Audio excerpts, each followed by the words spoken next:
Hello,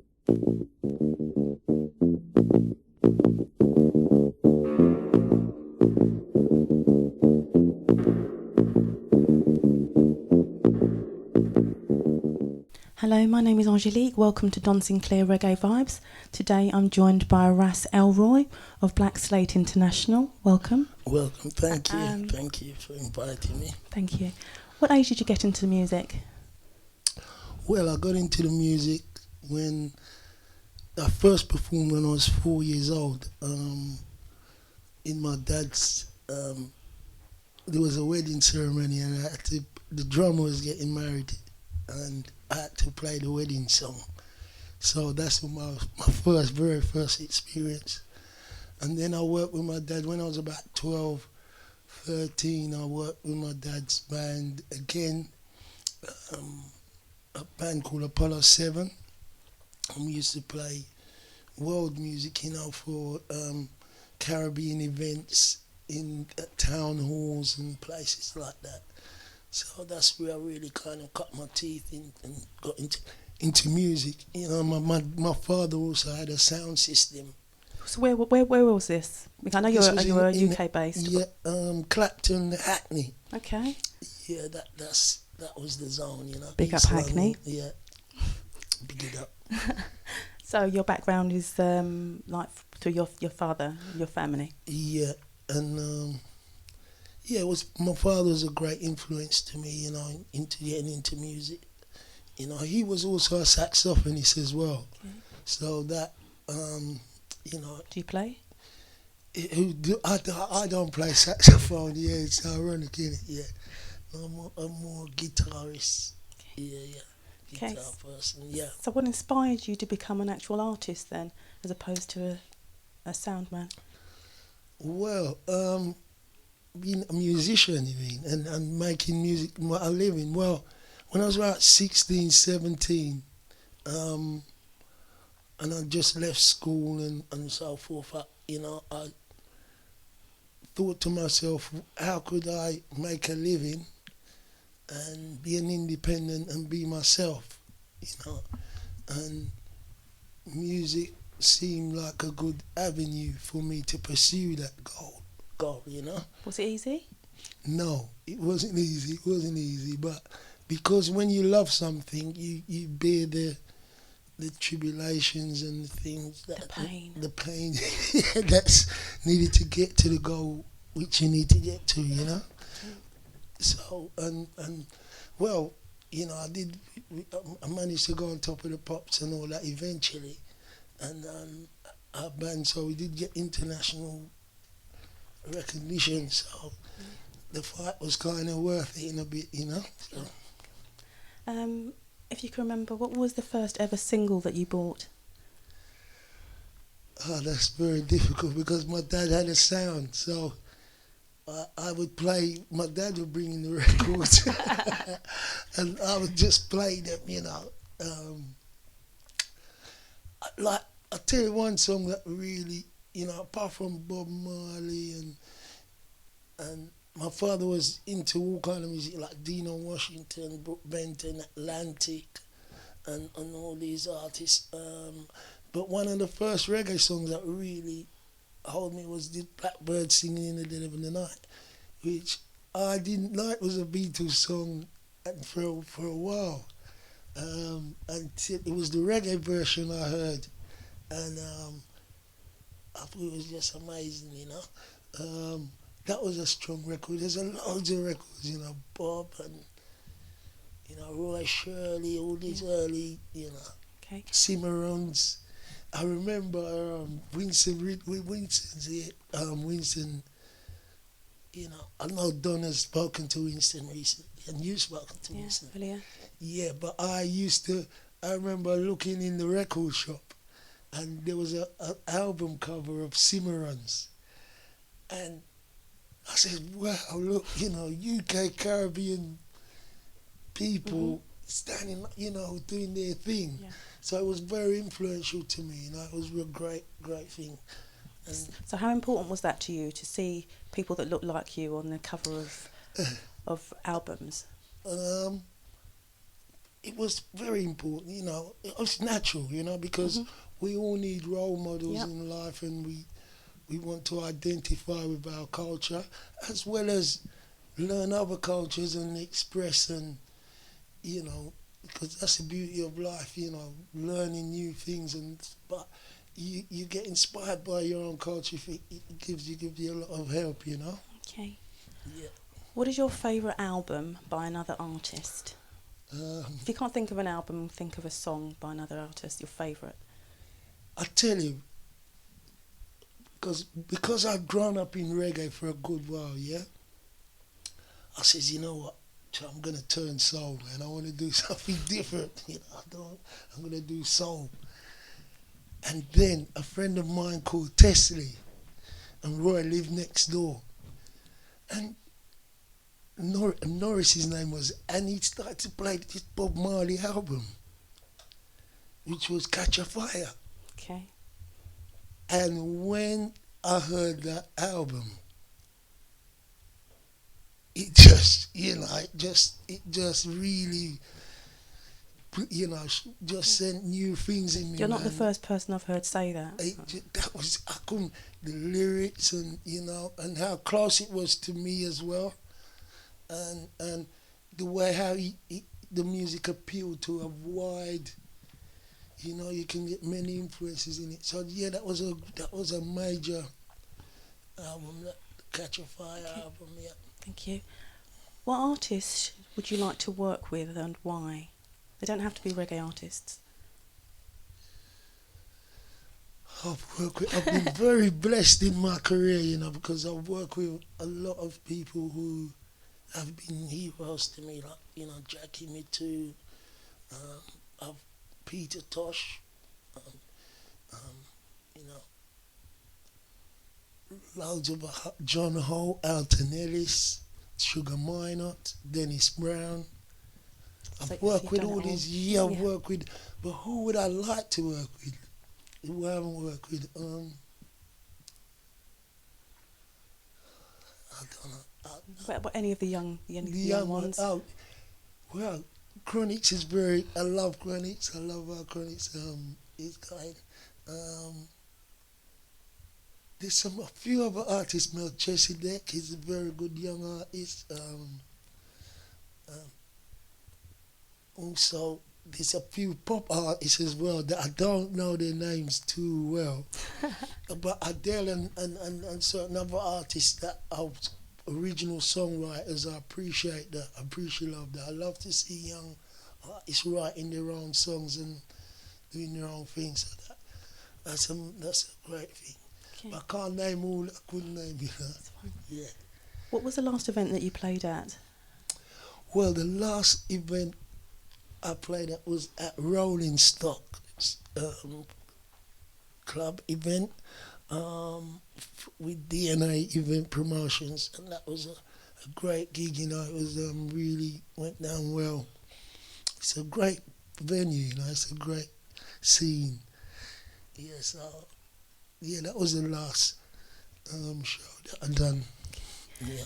You've had a nice long career. What would you say has been the highlight to date?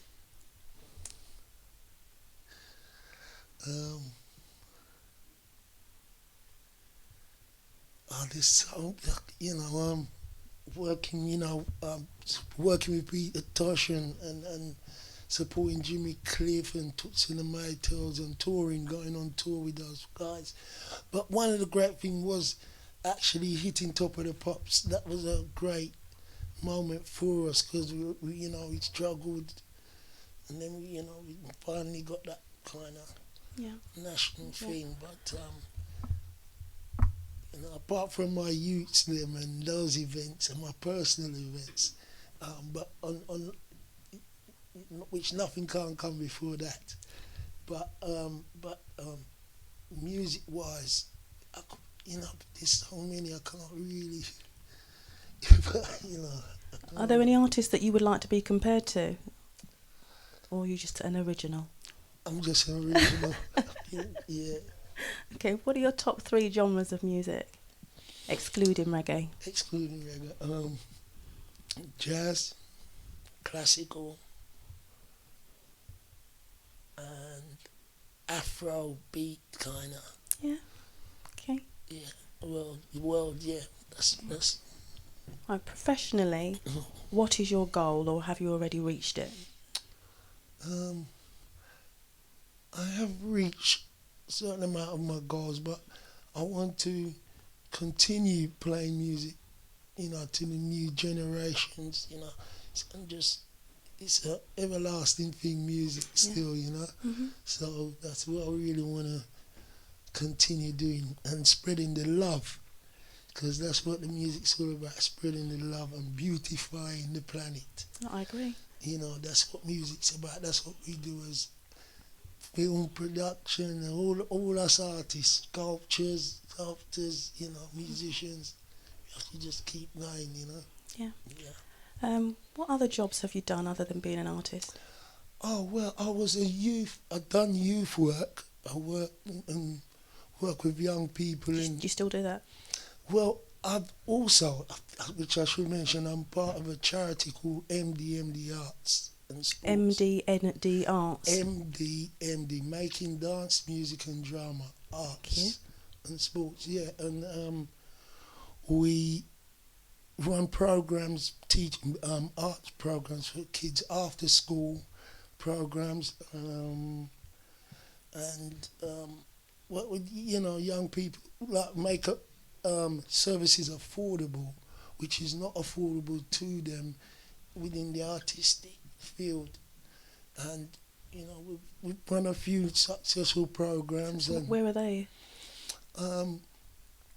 Well, we're based at Nightingale Estate, which is in Clapton, and we've been running since 2002, and I've seen the benefits of it, where young people that was attending our programs and that now, a lot of them are going to university or they're working. Sometimes I walk past them and they pull me and they say, I says, oh, I says, Elroy. I said, oh, I always ask how they're doing and all that. So, yeah, I used to do youth work. I work with youth that was under supervision, care order and that, and so I find that very rewarding as well. Okay. So that kind of works. Yeah. Can you describe a real life situation that has inspired you in your music? A real life situation. Well, a song that done well for me was a song called Sticksman, right, which we're performing later. And I remember in the days when things were easy for us in the poorer side of the community, and a lot of my friends would decide to pick on crime rather than try and do something focused, and I thought that was a wrong thing, and that influenced me to say, well, I'm not going down that road. I'm gonna stick to my music, and I prefer to be on that side of town rather than the other side of town, because there's more happiness there, Mm-hmm. Yeah. If you could go back in time, is there anything that you would change or do differently? Back in time. No, not really, no. You've been blessed. You've been blessed. Yeah. Thanks to the Most High. Mm-hmm. Yeah. What do you do in your spare time? Eat. Excuse me. Yeah. And yeah, mainly just socialise really with my family, and I love that family time as well. It's more precious time now, it's wonderful. Mm-hmm. And it's important. Yeah. And what was the first song? I know you sang, your first performance was when you was 4. Yeah. But do you remember what you sang at 4? No, I didn't sing, but what it was, I played the drums, because the drummer had to dance his wedding song. Oh. So he couldn't play and dance at the same time. So my dad said, "Alright, go on," because it was a bolero. It was a bolero song, so it was a bolero beat, and I used to play that. I don't know, Dad must have heard me playing it all the time, like, and they said, Eric, and so then I played this one song and they danced. So that's how it happened. It wasn't singing, no. He was a very brave little boy. I don't know. Naive, maybe. Don't know no better. I was bright, maybe a couple of sweets. Yeah, no. What song of yours are you most proud of and why? Well, most proud of. I think Amiga. Why? I love Amiga because it did a lot for us, and the mere fact it had a message, Amiga, and we mentioned the Most High in it as well, and it still charted and went national because people used to say, oh, you can't say certain things or else you can't this and that. But it just showed that the people, they're supportive. If it's good, the people's there for you. So it was, it was a strong song, yeah. Okay. What would you be doing if you wasn't a musician? Maybe I would have been a cricketer. Travelling the world playing cricket. Yeah, because I went to Lords as well. As a schoolboy, I was sent to Lords to play cricket as, the school. For England or the West Indies? No, well, for London it was. I didn't make England, but for London schools and all that. So, yeah. But at the time, I don't think the money was in it like it is now. Maybe if it was now, maybe who knows, No, but it would. I think it would have been cricket really, or working with youth. Okay. Yeah. What genre of music can't you stand? What hurts your ears?